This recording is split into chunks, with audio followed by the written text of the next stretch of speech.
நல்லா தான் ஆரம்பித்தேன், ஆனால் பாதியில் சொதப்பிட்டேன். என்னன்னு பார்க்கலாம். டின்னருக்கு சப்பாத்திக்கு சைட் டிஷ் பண்ண போகிறோம். கடாயில் எண்ணெய் சேர்த்துட்டு வழக்கம் போல் சோம்பு, பிரியாணி இலை, பட்டை எல்லாம் சேர்த்து தாளித்ததுக்கப்புறமா நீட்டமாக நறுக்கி வச்ச வெங்காயத்தை சேர்த்து நல்லா வதக்கி விட்டுட்டு, அதே மாதிரி தக்காளியும் சேர்த்துட்டு தேவையான அளவு உப்பு போட்டு அதையும் நல்லா வதக்கி விட்டதுக்கப்புறம் நீட்டமாக நறுக்கி வச்ச உருளைக்கிழங்கையும் சேர்த்துருக்கேன். ஒரு டிஃப்ரெண்ட்டாக இருக்கட்டுமே அப்படின்னு சொல்லிட்டு எல்லா காய்கறியுமே இந்த வாட்டி நீட்டமாக நறுக்கியிருந்தேன். குடமிளகாய் இருந்தது, அதையுமே சேர்த்து வதக்கினதுக்கப்புறம் இஞ்சி பூண்டு பேஸ்ட்டு சேர்க்காமையே மஞ்சத்தூள், மிளகாத்தூள், கரம் மசாலா எல்லாம் சேர்த்துட்டு அப்படியே பன்னீரையும் சேர்த்து நல்லா வதக்கி விட்டுட்டேன். பட் இதை பார்க்கவே சாப்பிட்ணும் போல் தோணுச்சு. அப்படியே சப்பாத்தியில் ரோல் பண்ணி சாப்பிட்டா நல்லாயிருக்கும் அப்படின்னு இருந்தது. கொஞ்சம் தண்ணியாக இருக்கட்டுமே அப்படின்னு சொல்லிட்டு காய்கறி வேகிறதுக்காக கொஞ்சம் தண்ணி சேர்த்துட்டு அப்படியே சைடில் திரும்பி பார்த்தா இஞ்சி பூண்டு பேஸ்ட்டு அப்போ தான் இடித்து வச்சுருந்ததே ஞாபகம் வந்தது. கடைசியாக தான் அதை சேர்த்தேன். காய்கறிலாம் நல்லா வெந்து வந்ததுக்கப்புறம் கொஞ்சம் திக்னஸ்க்காக கடல மாவும் கரைச்சி சேர்த்துக்கிட்டேன்.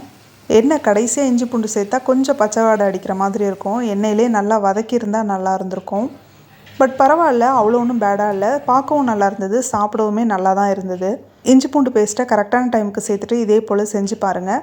அப்புறம் இந்த மாதிரி வீடியோஸ்க்கு என்னோடய சேனலை சப்ஸ்கிரைப் அண்ட் ஃபாலோ பண்ணிக்கோங்க. வேறு ஒரு வீடியோவில் பார்க்கலாம். பாய்.